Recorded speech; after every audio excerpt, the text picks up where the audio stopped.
നിലമ്പൂരിൽ കാട്ടാനാക്രമണത്തിൽ കൊല്ലപ്പെട്ട ആദിവാസി യുവാവ് മണിയുടെ മൃതദേഹം പോസ്റ്റ്മോർട്ടത്തിന് ശേഷം ബന്ധുക്കൾക്ക് വിട്ടു നൽകി.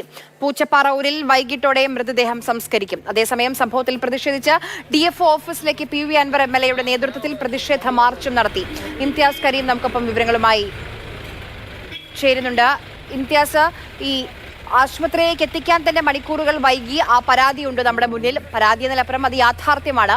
ഇപ്പോൾ മൃതദേഹം എപ്പോഴായിരിക്കും വീട്ടിലേക്ക് കൊണ്ടുപോവുക? എപ്പോഴായിരിക്കും സംസ്കാര ചടങ്ങുകളൊക്കെ?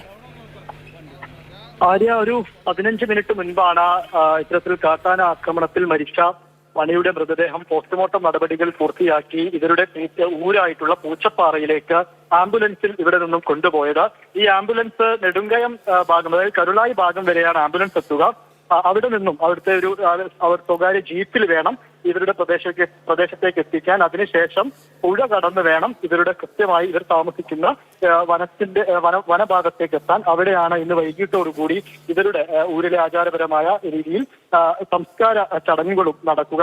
ഇതിൽ പ്രധാനമായിട്ടും ഇന്ന് PV അൻവർ MLA ഒക്കെ പ്രതിഷേധിച്ച സമയത്തെല്ലാം പറഞ്ഞതുപോലെ തന്നെ ഇന്നലെ രാത്രി ഉണ്ടായ ഒരു അപകടം, 7 മണിയോടുകൂടി ഉണ്ടായ അപകടം ഇങ്ങോട്ടേക്ക് ആശുപത്രിയിലേക്ക് എത്തിക്കുമ്പോൾ അത് 11 മണിയോളം 11 മണിയാവുന്നു. രാവിലെ ആകുമ്പോഴേക്കും 15 മണിക്കൂർ കഴിഞ്ഞിട്ടും പോസ്റ്റ്മോർട്ടം നടപടികളിലേക്ക് കടക്കാനായിരുന്നില്ല. പിന്നീട് ഏകദേശം രാവിലെ ഒരു 11:30 കൂടിയാണ് പോസ്റ്റ്മോർട്ടം നടപടികൾ ആരംഭിച്ചത്. അതെല്ലാം ഇപ്പോൾ പൂർത്തീകരിച്ചിരിക്കുകയാണ്. ഇതിലിപ്പോൾ 10 ലക്ഷം രൂപ ധനസഹായമായി നഷ്ടപരിഹാരമായിട്ട് സർക്കാർ പ്രഖ്യാപിക്കുകയും ചെയ്തിട്ടുണ്ട്. അതിൽ 5 ലക്ഷം രൂപ അടിയന്തരമായിട്ട് ഇവർക്ക് നൽകാനുമാണ് ഇപ്പോൾ നിർദ്ദേശിച്ചിരിക്കുന്നത്. അത് ഉടനെ തന്നെ നൽകുമെന്ന് DFOയും അറിയിച്ചിട്ടുണ്ട്. ഇതിലെന്തായാലും ഇപ്പോൾ ഇവരുടെ, അതായത് ഈ സ്ഥലത്ത് പൂച്ചപ്പാറ കോളനി പോലെയുള്ള കരുളായി വനമേഖലയിൽ മൊബൈൽ നെറ്റ്വർക്കുകളുണ്ടോ, മൊബൈൽ നെറ്റ്വർക്ക് കൃത്യമായി റേഞ്ച് ലഭിക്കുന്നുണ്ടോ, അതുപോലെ തന്നെ മറ്റു യാത്രാ സൗകര്യങ്ങൾ ഉണ്ടോ എന്നുള്ള കാര്യങ്ങളിലൊക്കെ DFO ഇനി കൂടുതൽ പരിശോധന നടത്തുമെന്നാണ് അറിയിച്ചിരിക്കുന്നത്.